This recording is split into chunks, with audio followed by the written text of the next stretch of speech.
Hey, what's going on out there, folks? Rooster here in Tennessee. Going to have a lot of videos coming up here in the next week or two on some pretty cool equipment. Brought a truckload of it home yesterday. Radios, amps, all kinds of stuff. And some really nice equipment that came from a gentleman's estate who was a big-time collector. Some of it will come from his collection. And of course, I've got some other stuff that I picked up along the way that didn't come from his collection, but I want to start off with a radio that you do not see every day, and it is a really cool radio, a really rare radio, in my opinion, and that's the Teaberry Stalker 20. You can see down here on the left. Now, this is not your standard Stalker 20. The Stalker 20 itself is not a super common radio, but they're out there floating around. This is the DX model, export model, I guess you would say, and it was originally designed for use in Europe, and we'll get around to the back of it here in a second to further prove that was the case. The biggest difference in the two models, well, for one, is the electricity that it was designed to run off of. If you don't know, I believe in almost everywhere in Europe, they use 220 volts for all their appliances, all their plugs, etc., or 240 volts maybe. And here, as you know, it's a 110 and 120 for standard appliances, and then your heavier duty stuff is 220. But that's one difference. And the other difference is this thing came with high channels installed into it. So you've got your regular 40. We'll scan through here and show you regular 40. All the LEDs look good. All the lights look good, rather. And here you've got a switch that takes you to the band above regular 40. Now, it came factory with that. That's not an aftermarket mod or anything done to it, but it's a sideband radio, as you can see here. And as you may know, many of the popular sideband channels are above regular 40. So this was designed with the sideband operator in mind, and it came with that extra band of channels in it. Now, it doesn't have lower channels. It only has the band above 40. Now, that's what makes this radio so rare, and makes it the DX model. But we're going to do an output test on it. It is for sale. It's in really good shape. We've got a blemish here, and on top, maybe some very, very light looking scratches right there, scuff or whatever, but it's in good shape. The meters both work on it. Hello, hello, hello, hello, hello. You can hear it. We got a feedback there. Volume's too high. We're listening to it through another radio. Hello. Let's turn our mic gain down. Hello, hello, hello, hello, hello, hello. Crystal clear. Modulation. Audio test. 1, 2. That's with just a stock microphone on it. Hello, test. 1, 2. 1, 2. 1, 2. 1, 2. 1, 2. Audio test. 1, 2. And mic gains it. I can't even tell where it's set at. Let's see. I think it's about 3 o'clock or so. Yeah, it was about 3 o'clock. But anyway, you can see meters work good on it. Everything works. We'll do a pan across the front here. This camera quit getting blurry on me. There's your channels. On low, you're on regular 40. On high, you're on the band above 40.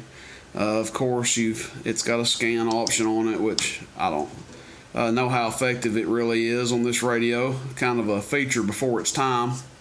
Then you've got your clock controls over here, your power on and off. Down here on the bottom, sideband, clarifier control, variable tone, mic gain, RF gain, squelch, and all that. Let's see. I don't think this thing has a variable in it.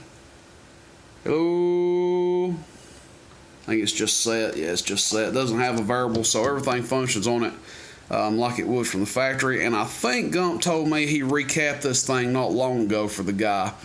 The guy that it came from was a good friend of Gump's down there, and a few years ago he unfortunately passed away. and his estate had been sitting for years, and Gump ended up getting a lot of the equipment.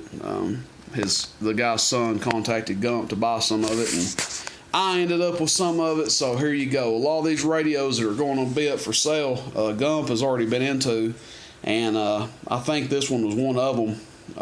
I think he said he recapped it, but don't mark my words on that. But anyway, Teaberry Stalker 20, let's show you what it does output wise.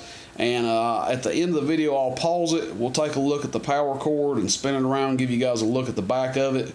But this is an awesome radio. And man, I tell you, if I was still collecting radios and stacking them up like I used to, I would not let this one get away. But I'm not in the business of collecting anymore, so it's available and for sale. Let's go over here. We got a 50-watt slug. So that's the middle scale. This is average power first, bird average. Getting about 3 watts. Audio, swinging over 10.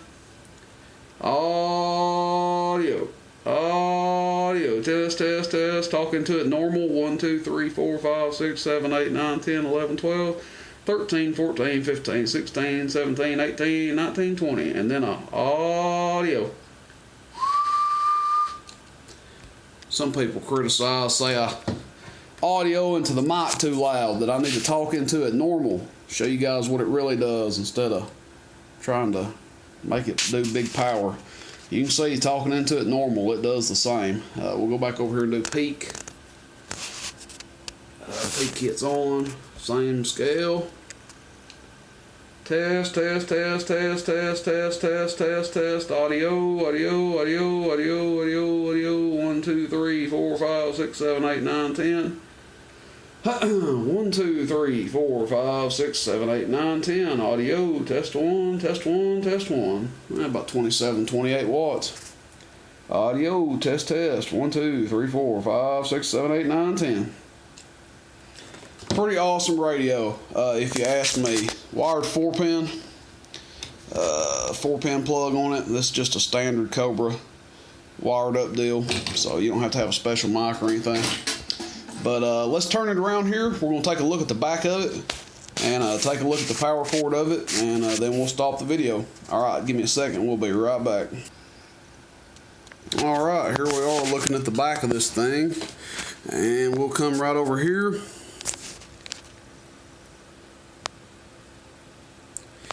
You can see 220V. So originally designed to run 220. There's all your connections on the back. And here's our original power cord. Power plug, power cord. See, it's still got the original tab on it there. Stalker XX. And you can see where it was modified from the I'm guessing they modified it from the factory or wherever it was assembled at, because this is obviously the factory cord. Still got the factory tab on it and everything else. So I'm sure it came out 220, and they probably had an option to let you have it 110. And Gump told me that's how it came. So I'm sure it did. You know, like I said, that tab's still on there, so all indications would say that that's how it came. But that's it. Teaberry Stalker 20. It is for sale. It'll make a collector a great radio, or somebody that's wanting a good, unique radio that not a lot of people have. I think this one will make you a fine one. If you're interested in this thing, guys, shoot me a text, 423-299-3535. As always, I appreciate the support, the business, and everybody's involvement in the hobby.